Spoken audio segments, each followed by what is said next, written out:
জাদু ঘুরে যাবে 14 দিন একটি আয়াতের আমল করতে পারলে।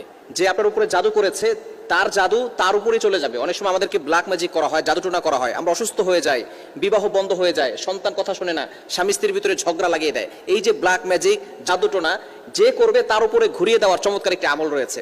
এই যে আমরা বিশেষ করে আমাদের কাছের মানুষ যারা আছে তাদের উপরে কিন্তু তারাই কিন্তু মানুষের উপরে ব্ল্যাক ম্যাজিক করে থাকে, কুফরি কালাম করে থাকে, এটা কিন্তু সত্য। অনেকে এটা বিশ্বাস করে, এটা সত্য, যার কারণে মানুষ অসুস্থ হয়ে যায়, দিন দিন সে একেবারে মৃত্যুর দ্বার প্রান্তে পর্যন্ত চলে যায়, এটা কিন্তু সত্য। এই যে দুশ্মনীর কারণেই কিন্তু এই ধরনের কাজগুলো করে থাকে। 3টি কারণে মানুষ ব্ল্যাক ম্যাজিক করে। 1 নাম্বার হচ্ছে দুশ্মন কারণে, শত্রুতার কারণে করে। 2 নাম্বার হচ্ছে হিংসার কারণে, আপনার লাইফে ডেভেলপ হচ্ছে এটা সে সহ্য করতে পারে না, হিংসার কারণে করে। এবং 3য় নাম্বার হচ্ছে লোভে পড়ে করে, কারণ আপনাকে যদি অসুস্থ করে দুনিয়া থেকে বিদায় করা যায় তাহলে আপনার সম্পত্তি হাতিয়ে নিতে পারবে। এই জন্যই কিন্তু ব্ল্যাক ম্যাজিক করা হয়, জাদুটোনা করা হয়। এই জন্য যে আপনার উপরে জাদু করবে তার উপরেই আমলটা ফিরিয়ে দেওয়ার জন্য কোরআনের একটি আয়াতের আমল করবেন। মনে রাখবেন কোরআনের ভিতরে সব কিছু রয়েছে। আল্লাহ তাআলা পবিত্র কোরআনুল কারীমের ভিতরে নিজেই বলে দিয়েছেন।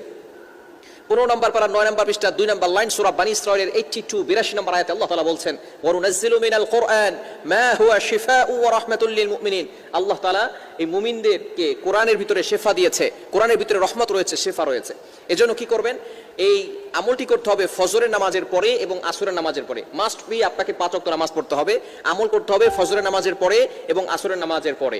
এবং অবশ্যই আল্লাহ তাআলার প্রতি পরিপূর্ণ ইয়াকিন থাকতে হবে, বিশ্বাস থাকতে হবে। আল্লাহ তাআলার কোরআনের একটি আয়াতটি হচ্ছে 21 নম্বর পারার 20 নম্বর পৃষ্ঠার 4-5 নম্বর লাইন সূরাতুল আহজাবের 25 নম্বর আয়াত, ওয়ারাদ্দাল্লাহু আল্লাযীনা কাফারু বিগাইযিহিম লাম ইয়ানালু খায়রা ওয়া কাফাল্লাহুল মুমিনিনাল কিতাল ওয়া কানাল্লাহু কাবিয়্যান আজিজা।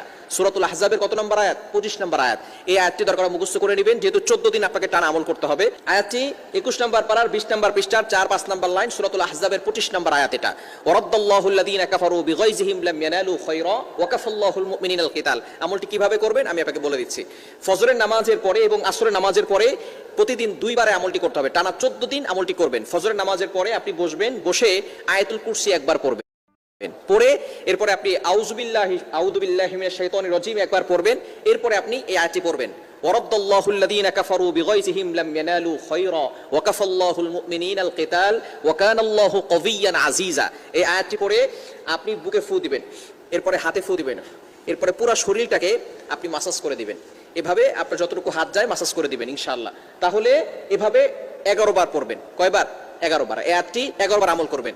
একবার পরে ফু দিলেন, আবারও পড়বেন আউযু বিল্লাহি মিনাশ শাইতানির রাজিম, ওয়ারাদ্দাল্লাহু আল্লাযীনা কাফারু বিগাইযিহিম লাম ইয়ানালু খায়রা ওয়া কাফাল্লাহুল মুমিনিনাল কিতাল ওয়া কানাল্লাহু কাবিয়্যান আজিজা। আবারও বুকে ফু দিবেন, হাতে ফু দিয়ে পুরো শরীরকে মাসাজ করে দিবেন। আবারও আপনি আউযু বিল্লাহি মিনাশ শাইতানির রাজিম একবার পড়বেন, এরপরে আয়াতটি একবার পড়বেন, আবারও শরীরে